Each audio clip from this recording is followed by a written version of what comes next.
بسم اللہ الرحمن الرحیم۔ السلام علیکم۔ کہا جاتا ہے کہ کسی علاقے میں قحط سالی پیدا ہو گئی۔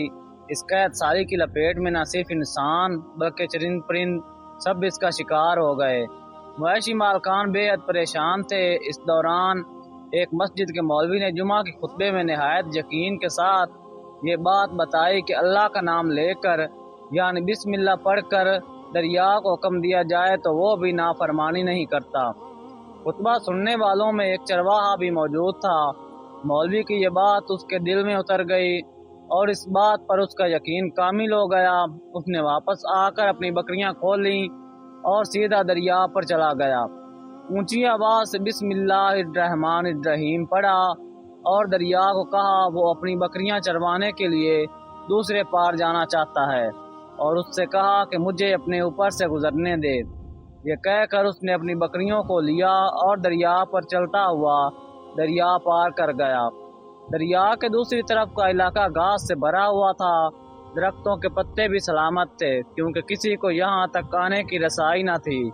اس نے خوب اچھی طرح اپنی بکریوں کو سیر کروایا اور واپس لوٹ آیا۔ پھر یہ اس کا معمول بن گیا کہ وہ بکریاں پار چھوڑ کر واپس آ جاتا اور شام کو جا کر بکریاں واپس لے آتا۔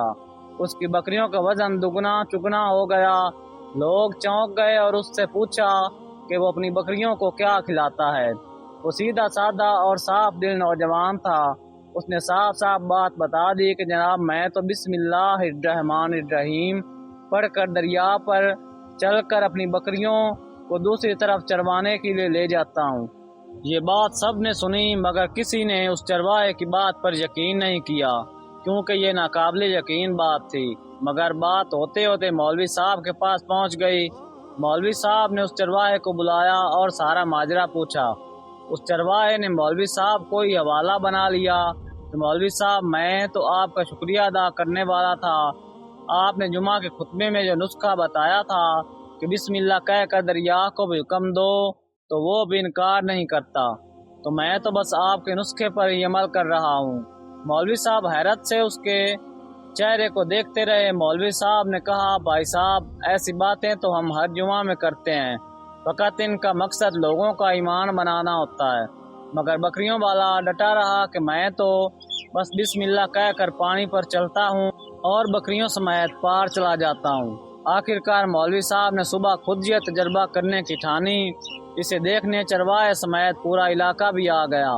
مجمع زیادہ تھا۔ مولوی صاحب نے ایک دو بار سوچا کہ انکار کر دوں کہ کہیں ڈوب نہ جاؤں، مگر وہ جو مولوی صاحب کو کندھوں پر اٹھا کر لائے تھے اب بھی جوش و خروش سے اللہ اکبر کے نعرے لگا رہے تھے اور مولوی صاحب کے حق میں تعریفیں کر رہے تھے۔ آخرکار مولوی صاحب نے اپنے ڈر کو دور کرنے کے لیے ایک رسہ منگوایا۔ پہلے اسے ایک درخت کے ساتھ باندھا، پھر اپنی کمر کے ساتھ، پھر ڈرتے ڈرتے ڈھیلا ڈالا بسم اللہ پڑھا اور دریا پر چلنا شروع ہو گئے۔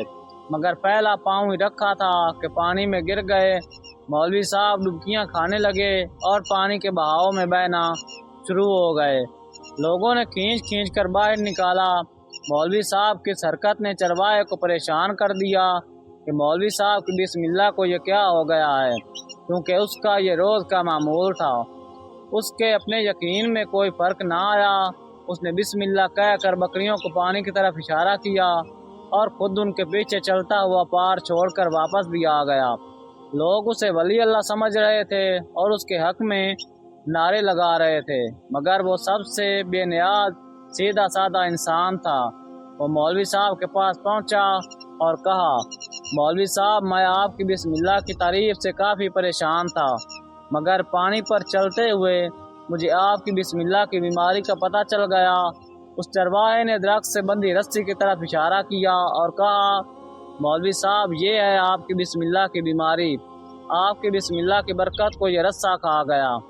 آپ کو اللہ اور بسم اللہ سے زیادہ اس رسے پر بھروسہ تھا، لہذا اللہ نے بھی آپ کو رسے کے حوالے کر دیا۔ پھر کہنے لگا مولوی صاحب آپ بھی کمال کرتے ہو، میں نے آپ کے منہ سے سنا اور یقین کر لیا اور میرے اللہ نے میرے یقین کی لاج رکھ لی، مگر آپ نے اللہ کا کلام سنا مگر یقین نہیں کیا، لہذا آپ کو اللہ نے رسوا کر دیا۔